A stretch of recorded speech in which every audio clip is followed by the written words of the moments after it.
the counties we represent think we have to be very smart in what we do to make sure we're not wasting precious taxpayer money because we are downstream.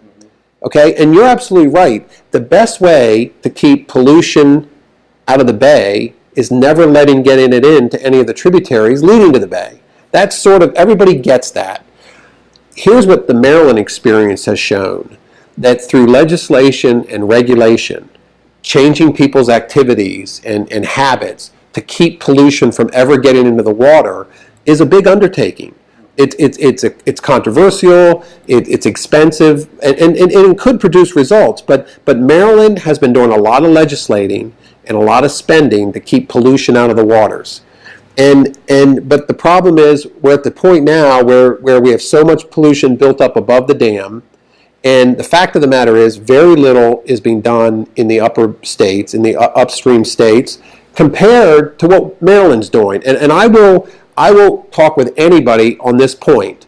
You cannot hold a candle. No other Bay state can hold a candle to the state of Maryland as far as commitment to helping the Bay in what was been spent and what's been regulated. Maryland's leading. But here's the problem. We're downstream. So we can only do so much before we say we're wasting money. State of Maryland has committed Maryland taxpayers to spending $3.7 billion regulating septic tanks. Now, septic tanks don't produce phosphorus, and septic tanks don't produce sediment. They produce some nitrogen, but very nominal amounts of nitrogen. EPA says in the Bay TMDL, oddly enough, functional septics do not pollute. Okay? And yet Maryland is committing $3.7 billion to regulate septics in Maryland. Now, let's talk about that amount of money and how much pollution you could keep out of the Bay by dredging it out of Conowingo Pond so at the next big storm, there's less to be thrown into the Bay and scoured. When I said early on, it's simple. The coalition counties are thinking, if we're going to spend money to keep pollution out of the Bay, we'd rather really focus on dredging Conowingo Pond, because there will be another storm. You know, Agnes was a 100-year storm, and it occurred in 1972. Exelon has requested a 46-year license. Look at the time span from 72, add a 46-year license that they might get in a few years. Could there be another Agnes?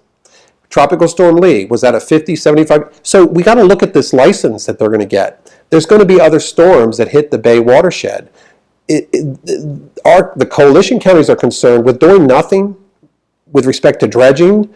There's no trapping capacity. That means we're going to get it all. I mean, there is a concern among the coalition counties that there's a concerted effort to downplay the impacts of the Conowingo situation. And the reason why there might be a concerted effort to downplay is because when the average man on the street, the average taxpayer, realizes what's going on in the Upper Bay and what's going on at Conowingo, they start thinking, wait a minute, I was told we had to regulate septics to save the Bay. I was told the farmers need to do more to save the Bay, and that we got to. And people start to realize, wait a minute, maybe there are other sources of pollution that aren't being addressed that would help the Bay quicker and almost guaranteed. I mean, again, there's a lot of pollution sitting in that reservoir.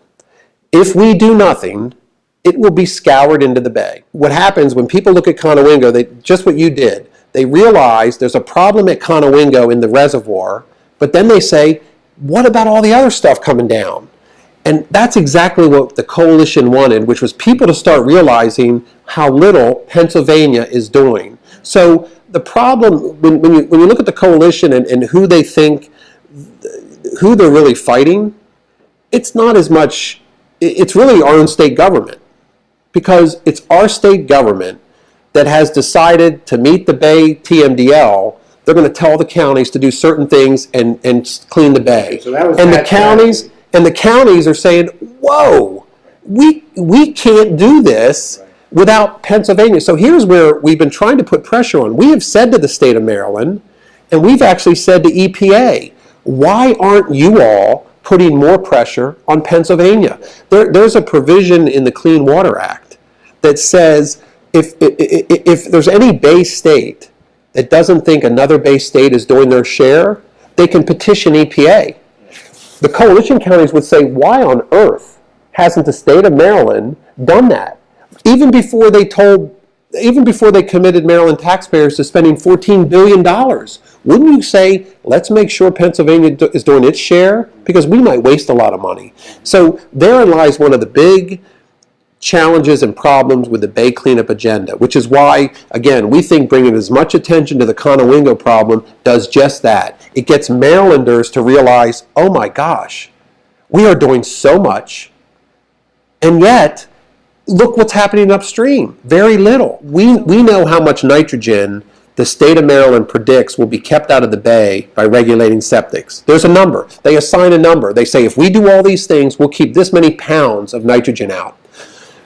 By dredging a certain volume of sediment out of Conowingo Pond and keeping it from being scoured into the Bay, we will know by pound how much nitrogen we've kept out through that activity.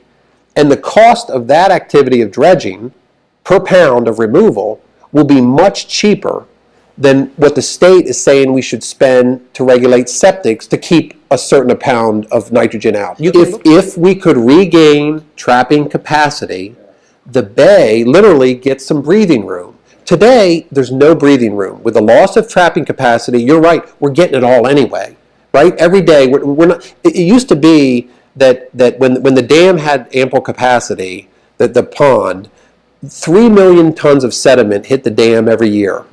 2 million settled out, and 1 million came over. We got it anyway. But 2 million a year settled out.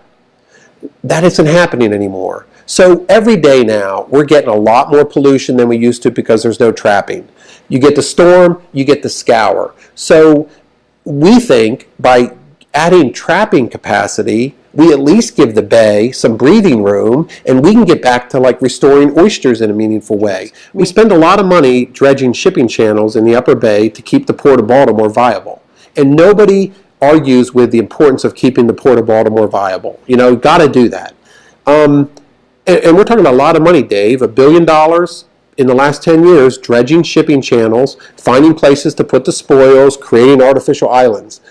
It belies common sense that it wouldn't be more efficient to do some dredging in the pond before all that's released like it is during a storm. Well, I mean, I think right now our coalition would say dredging and maintaining has to be on the table. Otherwise, we're going to waste a lot of money below the dam. You can't, I mean, how can you tell Hartford, Cecil, Kent, Baltimore County in the Upper Bay to do much when this can happen? I think the coalition counties think you have to do something to help the Bay have some breathing room, and it just has none anymore. So maybe the concern of others is, okay, you commit to dredging at the expense of what?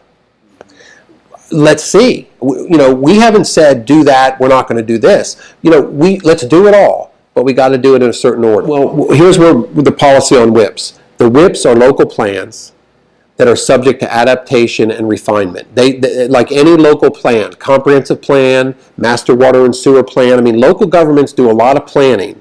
And one of the things that is an important foundational principle for the coalition is local plans matter.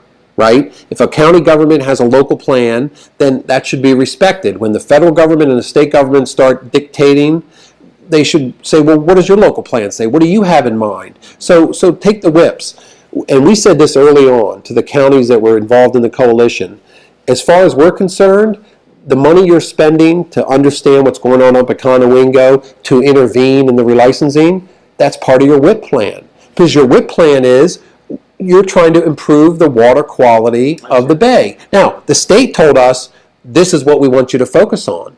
But these local governments have autonomy. This is sort of an exercise in self-determination. These local elected officials say, fine, that's what you think is going to clean the Bay? We're not so sure. We'd rather also spend money on intervening in the relicensing. I mean, the intervention in the relicensing was the counties, these coalition counties, putting their money where their mouth is. It's proof that they weren't just saying, we don't like the WIPs, we're not doing anything. They said, we're actually going to invest local resources to get involved in the relicensing and make a point that if we're going to spend all this money below the dam, these operators better do something about the accumulated sediment, or you may undermine what we're doing.